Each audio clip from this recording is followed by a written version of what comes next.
Assalamualaikum warahmatullahi wabarakatuh.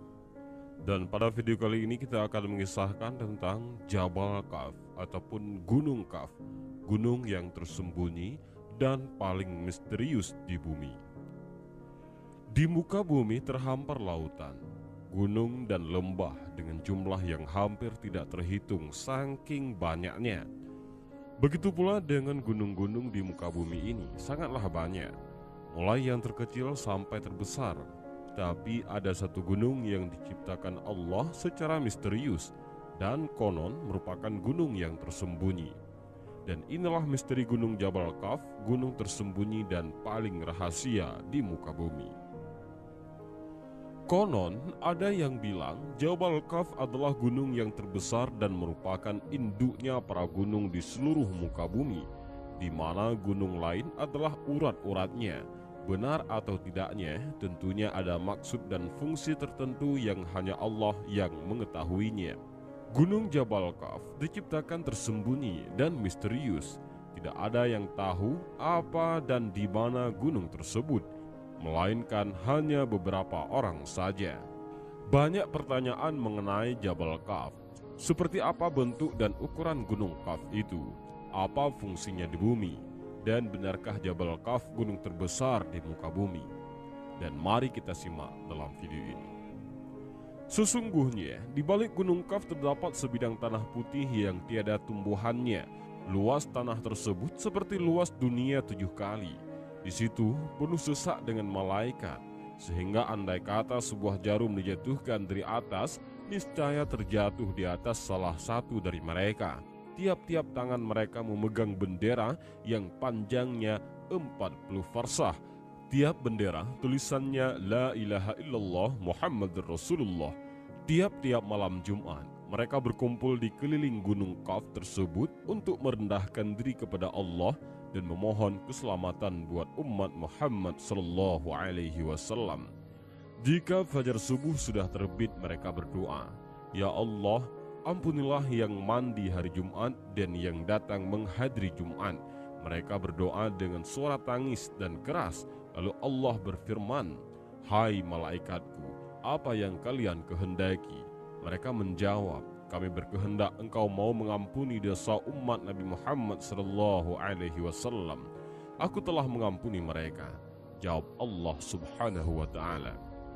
Bukit Kaf diciptakan oleh Allah dari zamrud yang hijau, sehingga warnanya berpengaruh terhadap warna biru langit dunia yang sering dan selalu kita saksikan adalah bukit yang mengelilingi ke segenap penjuru pada urat bumi agar bumi tidak bergerak, bergoncang, dan ia dijaga oleh satu malaikat yang besar, kekar, dan kuat.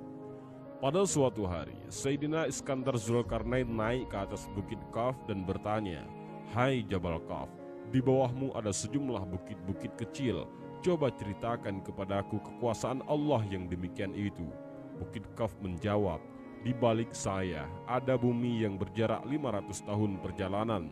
Ditambah pula oleh Allah yang memiliki kekuasaan yang sangat besar, yakni 500 buah bukit yang dijadikan dari air yang dibekukan. Bukan es ataupun salju dengan air yang dibekukan yang dimaksudkan sebagai daya tahan terhadap lapisan-lapisan bumi agar tidak habis hancur terbakar oleh kedahsyatan ganasnya api neraka yang ada di bawah lapisan bumi yang terbawah, dan dipancangkannya di bumi itu gunung menjadi pasangannya agar kamu tidak berguncang. Dan bersegeralah untuk mendapatkan ampunan dari Tuhanmu, serta mendapatkan surga seluas langit dan bumi yang disediakan bagi orang-orang yang bertakwa. Seluas langit dan bumi memberikan arti 2 kali lipat. Langit berpasangan dengan bumi, matahari berpasangan dengan bulan, siang dengan malam. Maha suci Allah yang telah menciptakan segala sesuatu berpasangan. Tidak dipastikan mengerti maksud berpasangan itu bagaimana. Tentunya luas, panjang, lebar, dan besarnya adalah sama. Allah telah menciptakan 7 langit dan bumi seperti itu pula.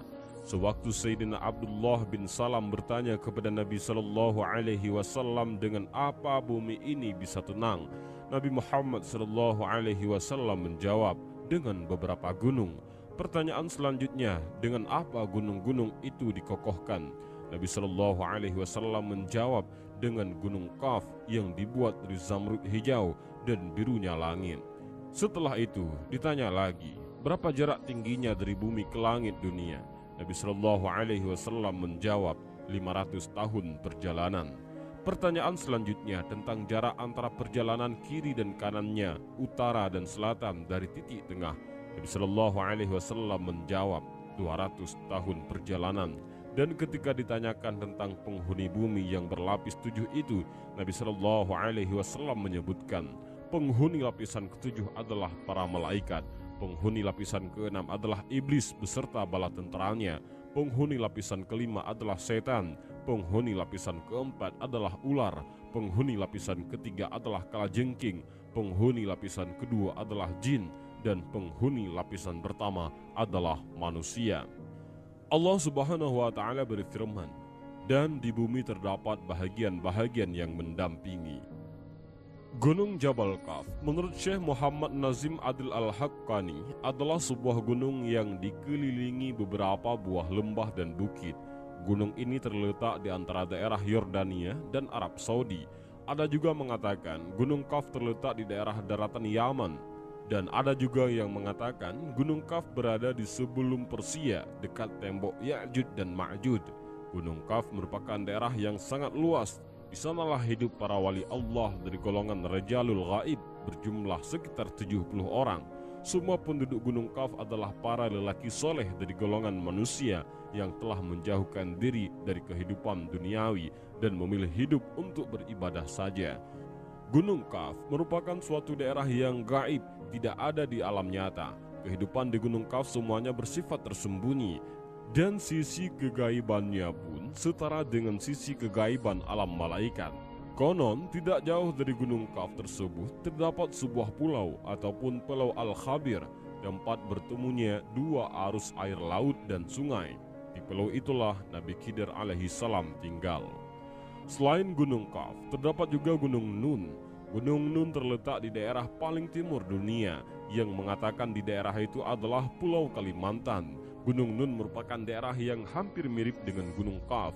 Perbedaannya adalah, jika Gunung Qaf penduduknya semua kaum lelaki, sedangkan Gunung Nun semua penduduknya yang berjumlah 30 orang adalah dari kaum wanita. Mereka semua merupakan para perempuan gaib. Yang jelas, baik Gunung Qaf, Gunung Nun, Bukit Merah, ataupun Pulau Al-Khabir, Tembok Zulkarnain, Danau Hayat, dan berbagai alam para wali Allah lainnya, hanya para wali dan orang soleh saja yang bisa pergi ke sana. Gunung Qaf, kotanya para wali. Ini menurut Syekh Muhammad Nazim Adil Al-Haqqani. Gambaran penduduk Gunung Jabal Qaf pada tanggal 27 Rajab tahun ke-11 setelah Nabi Muhammad SAW diangkat menjadi Rasul, yang berarti beliau telah berumur 51 tahun. Beliau dipanggil Allah untuk menghadapi haribaannya dengan Isra dan Mi'raj sebagai wahana menyampaikan maksud tersebut. Padahal perjuangan Islam di kala itu menghadapi ujian yang maha berat, gangguannya dan hina semakin hebat. Dengan demikian, peristiwa Isra dan Mi'raj itu dimaksudkan untuk menambah kekuatan iman dan keyakinan beliau sebagai Rasul yang diutus oleh Allah ke tengah-tengah manusia untuk menyampaikan risalahnya. Ketika Rasulullah SAW menjalani Mi'raj itulah, beliau melihat sebuah gunung yang cukup besar, Qaf namanya. Ia berada di sebuah padang perak mengkilat yang menghemparkan. Di belakang gunung itu masih ada 70 gunung yang lain lagi, dan di belakangnya terdapat suatu kota. Di antara kota-kota itu ada yang berpenghuni makhluk dari jenis Bani Adam. Maka setelah Rasulullah sampai di sana, mereka dengan serta-merta mengucapkan salam seraya memuji atas kemurahan Allah yang telah mempertemukan mereka dengan Rasulullah SAW, serta menyatakan keimanannya kepada beliau. Siapakah kalian? Nampaknya kami belum pernah melihat kalian. Begitu sapa Rasulullah SAW di awal perjumpaan. Maka seorang pimpinan mereka tampil ke muka menerangkan jati dirinya. Kami merupakan komunitas kaum Bani Israel yang hidup setelah Nabi Musa alaihissalam diutus oleh Allah. Namun setelah beliau wafat, terjadilah huru-hara dan perpecahan antara Bani Israel, sehingga menimbulkan berbagai bencana yang begitu dahsyat. Pada masa itu, tidak kurang dari 43 nabi terbunuh, sehingga masyarakat tidak lagi mengetahui mana yang hak dan mana yang batil.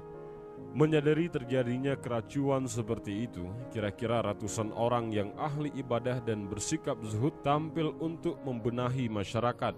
Digelarnya amar ma'ruf dan nahi mungkar. Namun Bani Israel malah menghabisi mereka. 200 orang itu dibunuh dalam satu hari. Setelah periode tersebut, keadaan masyarakat menjadi lebih runyam lagi. Keonaran muncul di mana-mana dan tampak sudah sulit dipadamkan. Dari sebab tidak mampu kami untuk mengulangi bencana dengan segala ini, kami berdoa kepada Allah semoga Allah menyelamatkan kami dari bencana yang mengancam keselamatan akidah kami. Dan ketika kami masih berdoa itulah, tiba-tiba hamparan-hamparan tanah yang berada di hadapan kami terkuak lebar. Kemudian kami terperosok ke dalamnya dan terus terperosok sampai dasar bumi. Kami berada di sana selama 18 bulan dan setelah itu baru kami bisa keluar menuju tempat ini sebelum kesemuanya terjadi. Nabi Musa alaihissalam telah berpesan kepada kami bahwa jika saja kami bisa menjumpai Nabi Muhammad SAW yang akan diutus pada akhir zaman, hendaklah kalian sampaikan salamku padanya. Berpesan pula agar engkau mengajari kami mengenai Al-Quran, salat, puasa, berjumatan, dan hukum-hukum yang lain. Maka pada kesempatan itu pun mereka pun diajari oleh Rasulullah SAW mengenai apa yang telah diwasiatkan oleh Nabi Musa alaihissalam. Kemudian Rasulullah berkeliling melihat kehidupan mereka. Dalam perjalanan inilah beliau melihat banyak keganjilan yang belum pernah dilihatnya selama ini. Mengapa rumah kalian selalu terbuka siang dan malam? Tidak pernahkah kalian tutup? Tanya Rasulullah. Kami merupakan suatu kaum yang sangat aman. Tidak pernah terjadi keributan sama sekali, baik mengenai harta ataupun yang lain. Dengan demikian, kami tidak memerlukan penjaga keamanan. Begitu jawab mereka. Rasulullah SAW bertanya lagi, terlihat pula rumah kalian tertata rapi dalam tipe yang sama yang nampak keasliannya. Mengapa? Masyarakat di sini, kata mereka, merupakan komunitas satu hati. Duduk pun sama rendah dan berdiri sama tinggi, berat sama dipikul dan ringan sama dijinjing. Tidak seperti perumahan yang ada di dunia, kendati dalam tipe yang sama, namun menjadi rumah sangat semeraut, tersebab hati mereka yang sangat serakah dan mengandungi dunia. Rasulullah SAW bertanya lagi, mengapa pula masjid kalian begitu jauh dari perumahan? Mereka menjawab, tidak lain agar menambah pahala kami, di mana seseorang yang berangkat ke masjid dari tempat yang jauh, pahalanya akan melebihi mereka yang berada di dekat masjid. Itulah tujuan kami. Rasulullah SAW melanjutkan, mengapa jika saja terdapat salah satu anggota keluarga yang mati, mereka selalu dikuburkan di depan rumah? Mereka menjawab, kebijaksanaan itu tiada lain agar mereka dalam mengarungi kehidupan dunia ini selalu ingat terhadap maut yang selalu mengintai setiap waktu. Dengan demikian, kami akan selalu beramal kebajikan sebagai persiapan apa yang terjadi setelah maut merenggut jiwa kami. Rasulullah melanjutkan, mengapa aku melihat kalian tidak pernah tertawa? Sikap yang demikian itu tiada lain karena kebanyakan tertawa akan menyesatkan hati, sehingga lama-kelamaan akan tertutup hidayah. Dan demikianlah sikap kami, wahai Rasulullah. Tegas mereka kembali. Adakah kalian pernah mengalami sakit? Tanya Rasulullah. Lebih lanjut, sakit merupakan penghapus terhadap dosa. Padahal komunitas kami tidak mengenal dosa, juga tidak pernah melakukannya. Dengan demikian, kami tidak pernah mengalami sakit. Adakah kalian juga bercocok tanam?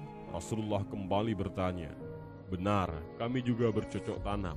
Namun setelah itu kami serahkan saja kepada Allah sampai datangnya hari panen. Dan ketika panen itulah kami berkumpul bersama untuk mengambil sebahagian kecil panen tersebut. Kemudian kami biarkan saja sisanya yang tertinggal lebih banyak. Jawab mereka. Adakah kalian memiliki binatang ternak? Tanya Rasulullah SAW. Benar, seluruh binatang ternak kami selalu berada di padang Sahara. Hanya saja, jika kami memerlukan, satu ataupun dua kami langsung mengambil seperlunya. Kemudian sebagian besar yang lain kami tinggalkan begitu saja di sana. Jawab mereka, tambah aneh pula. Aku lihat, kata Rasulullah, mengapa wajah-wajah kalian memucat?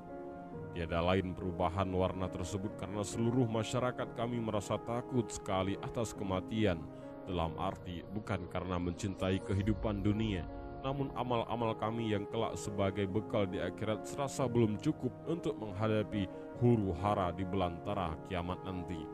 Rasulullah bertanya kembali, adakah sering terjadi kematian di kalangan masyarakat kalian? Rata-rata dalam masyarakat kami akan terjadi kematian satu orang dalam jangka setahun, tidak lebih, sambung mereka kembali. Setelah dialog tersebut selesai, Rasulullah segera berpamitan untuk meneruskan perjalanannya bersama Jibril alaihissalam. Demikianlah beberapa riwayat mengenai ulasan misterius Gunung Jabal Kaf yang pernah digambarkan dan diceritakan Rasulullah SAW dan juga dari sumber lainnya. Sampai saat ini, dunia barat belum bisa menemukan dengan teknologinya karena hijab gunung ini tertutupi dari mata orang-orang kafir. Dan mudah-mudahan hal ini menambah keimanan kita. Demikianlah video singkat ini, mudah-mudahan ada manfaatnya. Wallahu a'lam bishawab. Assalamualaikum warahmatullahi wabarakatuh.